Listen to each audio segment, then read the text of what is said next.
यमलोक। धर्मराज यम और चित्रगुप्त का न्याय। यमलोक क्या है? गरुड़ पुराण के अनुसार यमलोक कोई भयावह स्थान नहीं है। यमलोक कर्मों का न्यायालय है। यह न स्वर्ग है न नरक। ये वह स्थान है जहां आत्मा अपने कर्मों का निर्णय सुनती है। यहाँ न दया से निर्णय बदलता है न क्रोध से। यहाँ केवल धर्म और सत्य का शासन है। यमलोक में प्रवेश वैतरणी नदी पार करने के बाद आत्मा यमलोक के द्वार पर पहुंचती है। यहाँ आत्मा को पहली बार गहन शांति और भय दोनों का अनुभव होता है। शांति इसलिए क्योंकि यात्रा समाप्त हुई, भय इसलिए क्योंकि अब निर्णय होने वाला है। धर्मराज यम का स्वरूप। धर्मराज यम क्रूर नहीं है। गरुड़ पुराण स्पष्ट कहता है, यमराज न्याय के देवता हैं, दंड के नहीं। उनका स्वरूप गंभीर, स्थिर और तेजस्वी होता है। उनके चेहरे पर क्रोध नहीं, गंभीरता होती है। वे किसी से द्वेष नहीं रखते। चित्रगुप्त कौन है? चित्रगुप्त कर्मों के लेखाकार हैं। वे हर जीव के हर कर्म का लेखा रखते हैं।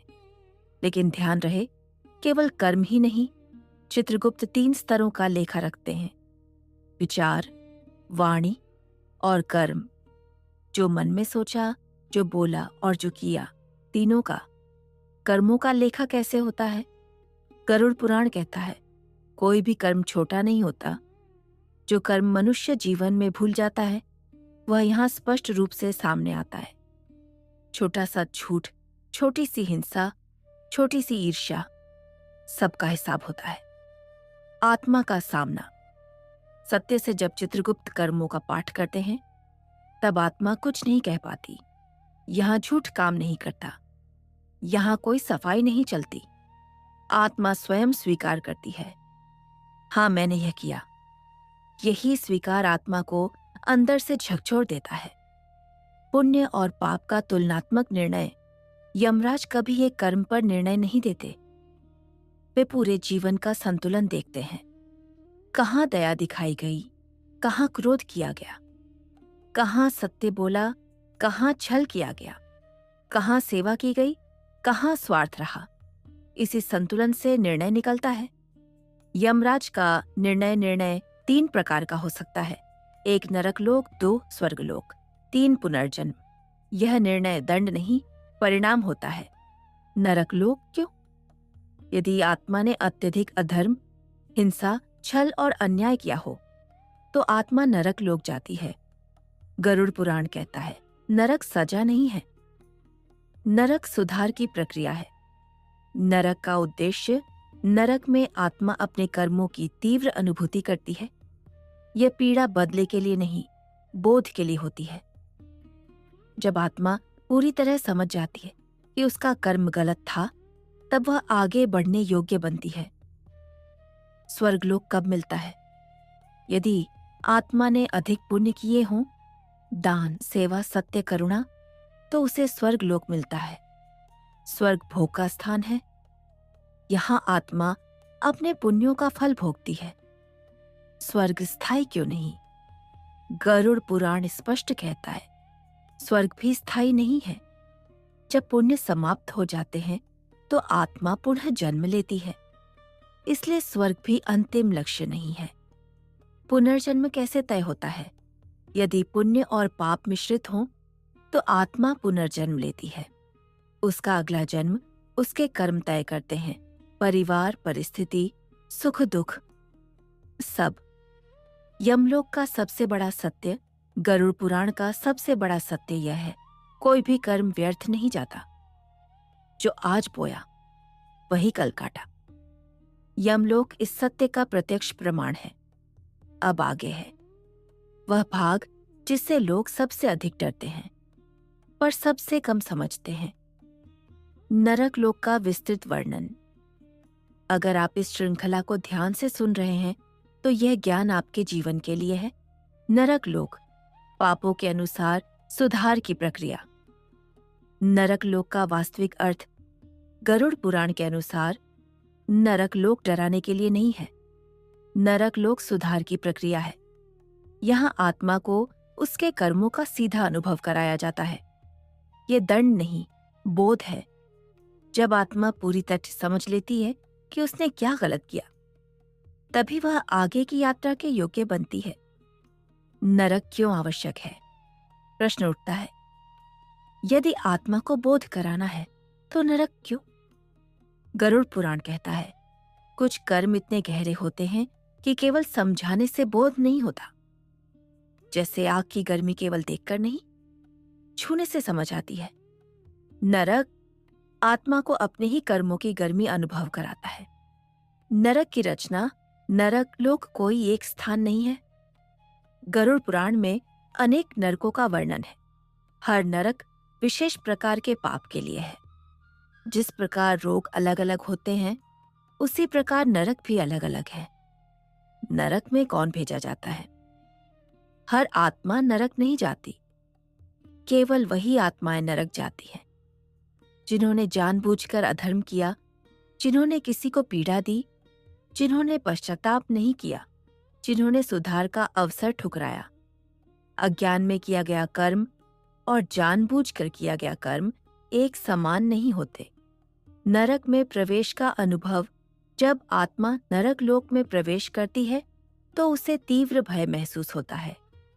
पर यह भय बाहर से नहीं, अंतरात्मा से उत्पन्न होता है। आत्मा समझ जाती है, अब कोई बचाव नहीं, कर्म ही यातना बन जाते हैं। गरुड़ पुराण स्पष्ट कहता है, नरक में कोई अलग से यातना नहीं दी जाती। कर्म स्वयं यातना बन जाते हैं। जिसने किसी को जलाया वह जलन अनुभव करता है। जिसने किसी को भूखा रखा वह अत्यधिक भूख सहता है। जिसने किसी को डराया वह भय में रहता है।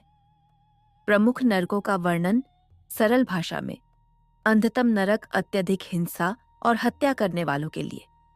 यहाँ घोर अंधकार होता है, आत्मा दिशा खो देती है। यह अज्ञान और क्रूरता का परिणाम है। रौरव नरक दूसरों को जानबूझकर कष्ट देने वालों के लिए। यहाँ आत्मा उसी प्रकार की पीड़ा अनुभव करती है जैसी उसने दी थी। काल सूत्र नरक विश्वासघात और छल करने वालों के लिए। यहाँ आत्मा को हर झूठ बार बार स्मरण कराया जाता है। ये स्मृति सबसे बड़ी पीड़ा बन जाती है। कुंभिपाक नरक निर्दयता और करुणा के अभाव के लिए। जिसने दया नहीं दिखाई वह यहाँ दया की कमी अनुभव करता है। नरक की अवधि कैसे तय होती है? नरक में समय घड़ी से नहीं मापा जाता। यह बोध की पूर्णता से तय होता है। जैसे ही आत्मा पूरी तरह समझ जाती है कि उसका कर्म गलत था, उसकी नरक यात्रा समाप्त हो जाती है। पश्चाताप का महत्व गरुड़ पुराण कहता है। नरक में जो आत्मा सच्चे हृदय से पश्चाताप करती है, उसकी पीड़ा शीघ्र समाप्त हो जाती है। पश्चाताप आत्मा को हल्का कर देता है। नरक में भी ईश्वर की उपस्थिति, यह एक गहरा सत्य है। नरक में भी ईश्वर अनुपस्थित नहीं होते। ईश्वर न्याय के रूप में वहां भी उपस्थित हैं। इसलिए नरक अराजक नहीं, न्यायपूर्ण होता है। नरक से मुक्ति के बाद क्या? जब आत्मा नरक की प्रक्रिया से गुजर जाती है तो वह शुद्ध हो चुकी होती है। अब वह पुनः यमलोक के निर्णय के लिए योग्य होती है। इसके बाद उसे या तो पुनर्जन्म या आगे की उच्च यात्रा मिलती है। नरक का सबसे बड़ा संदेश गरुड़ पुराण नरक के माध्यम से एक ही बात सिखाता है, कर्म से बचा नहीं जा सकता पर सुधरा जा सकता है। जीवित रहते सुधार कर लिया जाए तो नरक की आवश्यकता नहीं पड़ती। अब आगे है वह अवस्था जिसे लोग अंत मान लेते हैं, पर जो भी स्थायी नहीं है। स्वर्गलोक, पुण्य भोग, सुख का सत्य और उसकी सीमा। स्वर्गलोक क्या है? गरुड़ पुराण के अनुसार स्वर्गलोक कोई अंतिम मंजिल नहीं है। यह पुण्य कर्मों का भोग स्थल है। जैसे नरक पापों का बोध कराता है, वैसे ही स्वर्ग पुण्य का फल देता है। स्वर्ग इनाम है, मुक्ति नहीं। स्वर्ग में कौन जाता है? हर पुण्य करने वाला स्वर्ग नहीं जाता। स्वर्ग में वही आत्मा जाती है जिसने निस्वार्थ दान किया, जिसने सत्य का पालन किया, जिसने माता पिता और गुरु का सम्मान किया, जिसने अहंकार छोड़कर सेवा की, जिसने धर्म का पालन दिखावे के बिना किया। गरुड़ पुराण कहता है, भावना कर्म से बड़ी होती है। स्वर्ग की यात्रा, जब आत्मा स्वर्ग के लिए योग्य होती है तो यमदूत उसका मार्ग बदल देते हैं। अब यात्रा कठिन नहीं होती, मार्ग प्रकाश से भरा होता है। आत्मा हल्की महसूस करती है, डर समाप्त हो जाता है। स्वर्ग का वातावरण, स्वर्ग इंद्र का लोक माना गया है। यहां कोई रोग नहीं, कोई बुढ़ापा नहीं, कोई अभाव नहीं, कोई संघर्ष नहीं। यहां इच्छाएं तुरंत पूर्ण होती हैं, जो सोचा वह प्राप्त। स्वर्ग का सुख कैसा है? गरुड़ पुराण कहता है, स्वर्ग का सुख इंद्रिय सुख है। यह देखने का सुख, सुनने का सुख, स्वाद का सुख, सम्मान का सुख, ऐश्वर्य का सुख। पर यह सुख आत्मिक नहीं, मानसिक होता है। स्वर्ग में समय कैसे चलता है? स्वर्ग में समय पृथ्वी जैसा नहीं। एक दिन वहां कई वर्षों के समान हो सकता है, पर ध्यान रहे, समय वहां भी समाप्त होता है। सबसे बड़ा सत्य, स्वर्ग स्थायी नहीं। यहां गरुड़ पुराण सबसे बड़ा सत्य कहता है, स्वर्ग भी समाप्त होता है। जैसे ही पुण्य कर्मों का भोग पूरा होता है, स्वर्ग का द्वार बंद हो जाता है। आत्मा को फिर नीचे आना पड़ता है। स्वर्ग से गिरने का अनुभव, यह अनुभव नरक जितना पीड़ादायक नहीं, पर अत्यंत दुखद होता है, क्योंकि आत्मा सुख का स्वाद छक चुकी होती है। अब उससे वंचित होना अधिक पीड़ा देता है। स्वर्ग से आगे क्या? पुण्य समाप्त होने के बाद आत्मा के सामने 3 मार्ग होते हैं।